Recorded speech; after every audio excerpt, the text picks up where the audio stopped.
Salvation is one of the richest and most significant themes in the Bible. But what do we mean by salvation?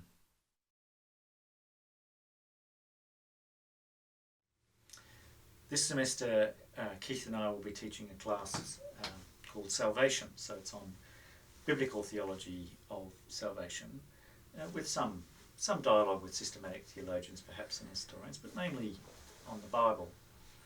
But Mark, some would say it would be difficult to fill 12 weeks on salvation. I mean, it's pretty clear, isn't it, that salvation from sin by faith in Jesus Christ, understood often in terms of substitutionary atonement. I mean, that's what it's all about, isn't it? That's salvation defined.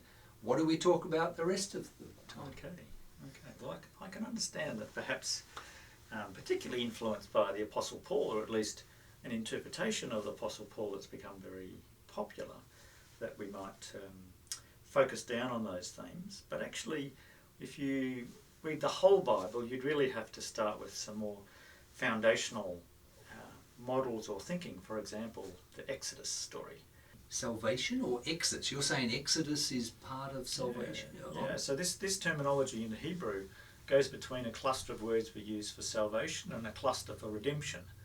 And redemption sometimes has a more, or often has a more commercial meaning, but in some texts both terms are used. In English we confuse them, but essentially salvation verbs are used from in the context of being saved from some evil, some oppression, or some threat, or even some sickness, whereas redemption is more about being restored to something, saved from something, redeemed to something. Okay, but that's a very this-worldly view of salvation. I mean, what about the rapture, that we're going to be caught up and go to heaven, saved from this world and go to heaven? Yes. How does that fit?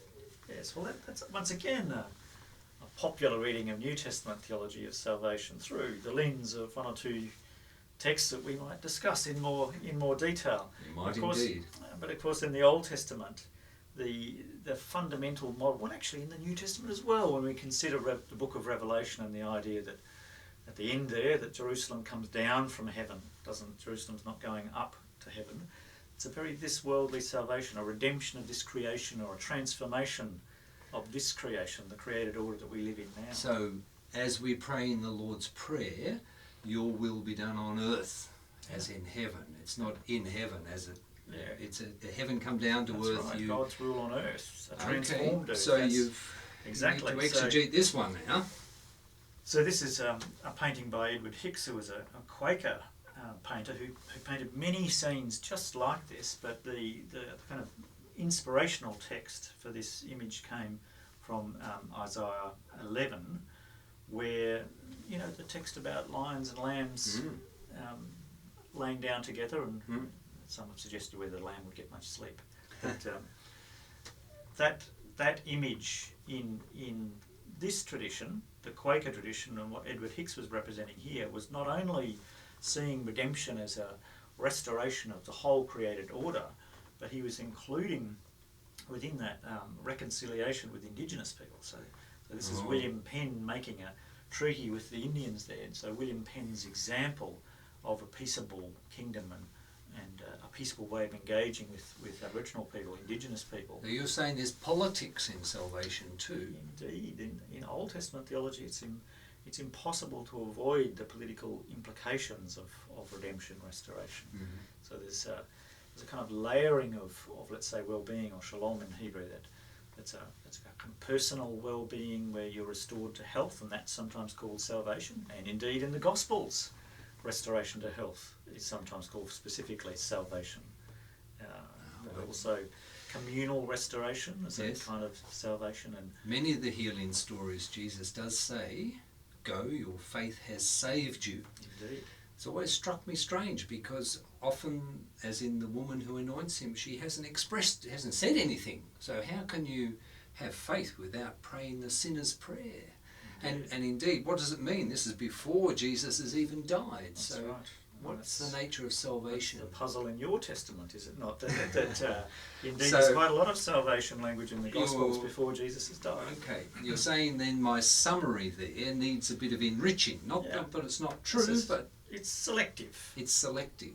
And we need to enrich the way in which atonement language, which isn't used very often in Old Testament or New Testament actually, how that atonement language sits in relation to a broad range of other models of salvation or redemption. Atonement is understood particularly as sacrifice. Are you saying that there are other dimensions apart from sacrifice? Absolutely. So in Old Testament theology, sacrifice is more about cleansing rather than saving or redeeming. So that particular aspect of atonement language has come from the cult and been transferred, particularly in New Testament theology, in other ways. And that's something we can discuss, the extent to which this atonement language has been transferred to other areas or models of salvation. Well, I must confess, I have noticed that Paul does use quite a bit of other language. I'm a bit worried about his orthodoxy, really, when you look at these different models that he refers. Justification he uses at least as often as salvation as a word. Legal, how does this work? So I think a number of people have suggested that justification language makes sense as a legal metaphor, whereas redemption might be a more commercial metaphor. In Old Testament theology, redemption crosses a number of boundaries, and commercial would be one aspect. Slaves, but also... Yes, you can buy slaves, people can be redeemed, bought, or land can be bought and restored to the family, and in that sense, redemption is moving towards restoration rather than being saved from some evil. And reconciliation is to do with covenants and other... restoration, relational. It's a big word in the New Testament. Yes, indeed. Perhaps not so, as a word, not so important in Old Testament, but there are certainly examples and dramatic images of reconciliation between Israel and the nations, for example. We were to work at that level. Here we have this word atonement, at-one-ment, I believe it was first used in the English language. Coming back in, it's not just a sacrificial word, but that's how it's often used in the Old Testament, at least, isn't it? Indeed. I mean, the famous, let's say Leviticus 16, the Day of Atonement. This is one aspect of a broader range of cultic practices, but that one has been selected from that broader range of cultic practices and highlighted through particular, I think, perhaps Protestant translations of the Bible and particular interpretations of New Testament theology. That's a good word from Wycliffe, I believe. That's right. Jews often would call it by a different name, would they? The Day... Purgation. So Day of Purgation. So that's an example how Jewish translations will just back a little bit away from that, because we've loaded that term in English tradition with perhaps a little bit more meaning than it should have from their perspective. So purgation is about cleaning. Day of cleaning, cleaning up. And not just of individuals, but also the temple. Absolutely. Jerusalem. Yeah. So there's some complex ideas about how sins, misdemeanors might actually have impact on the temple, and that needs to be cleaned.